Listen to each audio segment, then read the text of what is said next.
नमस्कार. आता ॲडव्हर्टाईज येते मोबाईलची, कर लो दुनिया मुठ्ठी में. म्हणजे काय, आपलं पूर्ण जगाचं सगळं आपल्या एका मुठीत आलं आहे. कोणाशी बोलायचं असेल 1 सेकंदात आपण बोलू शकतो, बघू शकतो लोकांना. 7 समुद्रा पार असलेल्या लोकांना पण आपण एका सेकंदात त्यांच्यासोबत बोलू शकतो. तर पूर्वीसारखं राहिलं नाही. पूर्वी पत्रांनी आपण बोलायचं, पत्र पाठवायचं आणि त्या पत्रासाठी आपण त्या पोस्टमन दादाची पण इतकी आतुरतेने वाट बघत होतो. तो सायकलवर घंटी वाजवत यायचा आणि पत्र नसेल तर लांबूनच हात असा करायचा आणि जर पत्र असेल तर त्याच्या चेहऱ्यावरचेच भाव आपल्याला सांगून जायचे. कारण त्याला पण आनंद व्हायचा पत्र देताना. आणि पत्र हातात घेतल्यावर त्या पत्राचा जो स्पर्श असायचा तो वेगळाच होता. त्याच्याने आपला ऊर भरून यायचा आणि पत्र उघडल्यावर त्या पत्रातला मजकूर वाचल्यावर भावना उचंबळून यायचा आणि ज्याचं पत्र असेल असं वाटतं त्याला भेटल्याचं सुख मिळायचं. तर ते आता जे पत्र आहे ते आता अक्षरशः संपलं आहे. आणि ते पत्र संपल्यामुळे त्या पत्रपेटी, जो पोस्टाचा लाल डबा होता, त्याच्याकडे पण आता कोणी बघत नाही. फार कमी आता कार्यालयीन पत्र वगैरे येत असतील, पण पूर्वी जे लाल डब्याला ओळख होती किंवा पत्रपेटीला जी ओळख होती ती आता उरली नाही आहे. आता ती अक्षरशः म्हणजे दुर्लक्षित झाली असं म्हणू शकतो आपण. पूर्वी पत्रपेटीचा उपयोग आपण पत्ता सांगण्यासाठी पण व्हायचा. म्हणजे माझ्या घराच्या खाली ना पोस्टाचा लाल डबा आहे, तिथेच मी राहते. किंवा तू सरळ जाऊन लाल पोस्टाचा डबा येईल त्याच्याकडून उजवीकडे वळ म्हणजे माझं घर येईल, असं एक लँडमार्क पण पत्रपेटीला होता. तोही आता नाही, कारण शेवटी कर लो दुनिया मुठ्ठी में.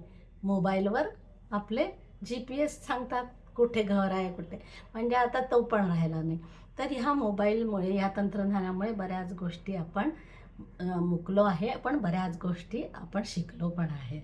तर आजची माझी कविता म्हणजे कवीला या पत्रपेटीकडे बघितल्यावर काय वाटतं ह्याच्यावरच आहे. तर त्या दुर्लक्षित पत्रपेटीला बघितल्यावर कवीच्या भावना काय म्हणतात, आजच्या आपल्या कवितेतनं ऐकूयात. कहाणी पत्रपेटीची. हिरव्या झाडीत दिसेल पत्रपेटी, दैना अवस्थेत उभी कशी. हिरव्या झाडीत दिसे पत्रपेटी, दैना अवस्थेत उभी कशी.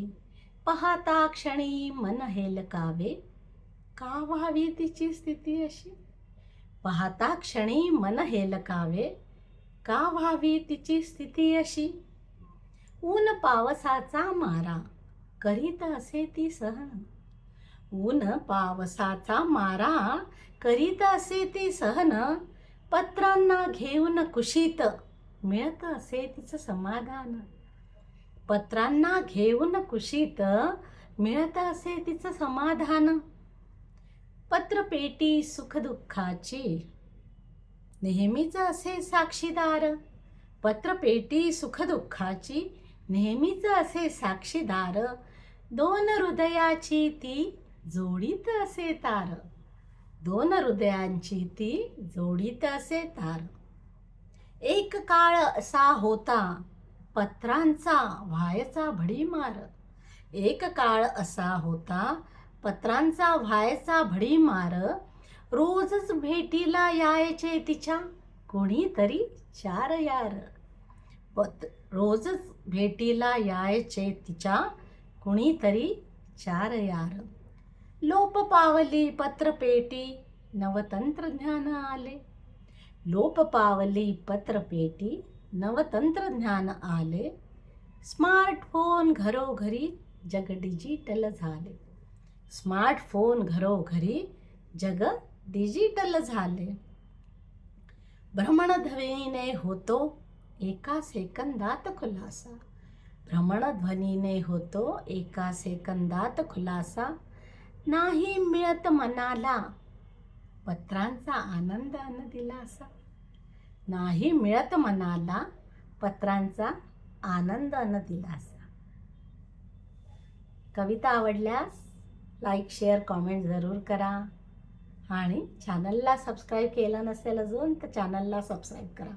तुम्ही सगळेजण बघता माझे व्हिडिओ, पण लाईक आणि कॉमेंट्स कोणीच करत नाही.